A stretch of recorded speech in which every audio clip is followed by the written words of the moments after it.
Rotary very much because you actually were our first donation.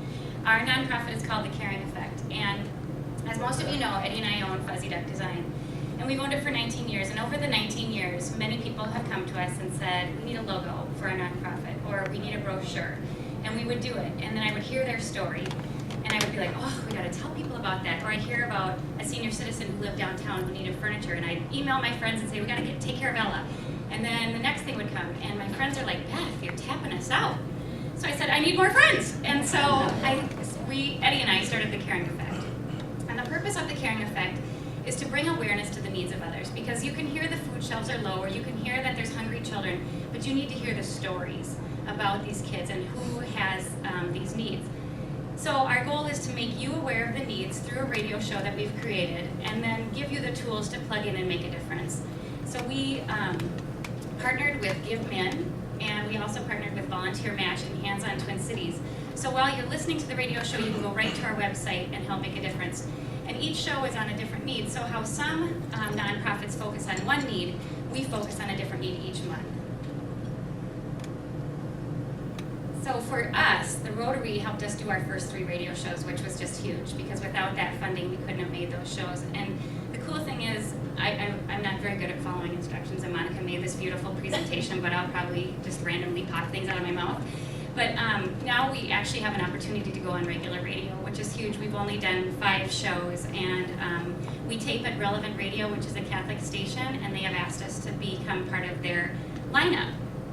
So that could be a great opportunity for us. We hope to start with 1 show a month that we're already doing, just getting on regular broadcast, and then going to a month or weekly show if we can. Our shows so far have been on Feeding the Hungry, Welcoming the Stranger, which was on homeless youth, and if you get a chance, all of these shows are on our website, but it's just so neat to hear the stories to know why a kid is on the streets at 16 years old. I mean, the stories we hear are very hard and heartbreaking, but I know that we can make a difference, and so that's why we tell them. But one of the kids we talked to, she came from a family of 6 kids, and her mom just didn't know how to be a mom. You know, there's no handbook on being a mom, and so she had been on the streets since she was 10 years old. I just can't even picture that with 4 kids. The next show is on Winter Needs and Holiday Hope, just all the different ways people can make a difference during the winter, shoveling a walk, and then just talking to the recipients. The great thing is IOCP has been great to help us out, getting people to tell their stories on our show. Then our next one was on Befriending the Elderly, and this show was a great show for us. We got comments on it from different people about how they didn't realize how many people are alone in a nursing home and never get a visitor. 30% of people in a nursing home never get a visitor. I mean, how easy is it for any of us to stop in and sit and play cards or just chat with people?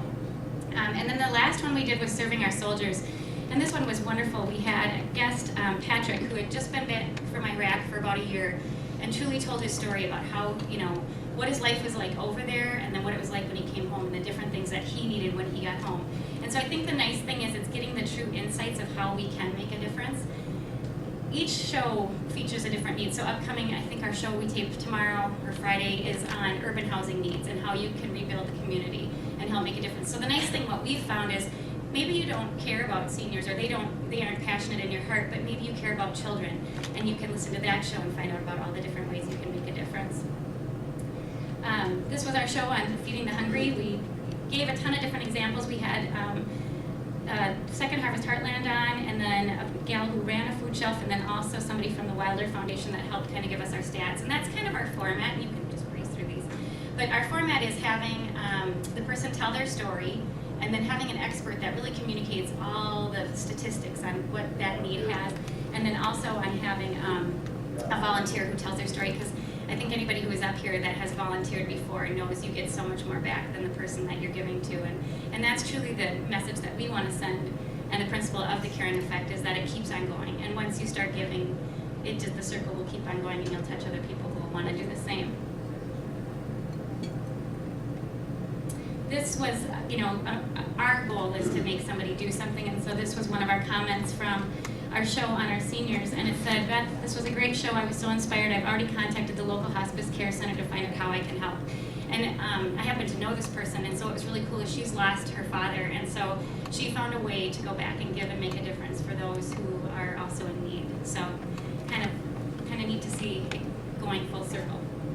our goals this year are to bring us to regular broadcast and to increase to bi-monthly or weekly shows if we can.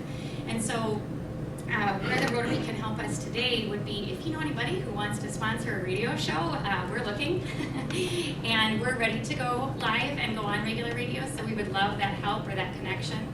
And also just liking us on Facebook. That's a great way to spread the word. We announce every time we have a radio show, and like I said, the nice thing is our shows are always out there. It's 24/7. You can click on it and listen anytime. And you can follow us on Twitter. And also ideas for topics. I mean, we have a pretty strong lineup for the next 6 to 10 shows, but we're always looking for other subjects to talk about or connections to executive directors at nonprofits or anybody who really knows about different needs out there that we can talk about. I think that's all I got. Or do I have more? Thank you. Thank you, really.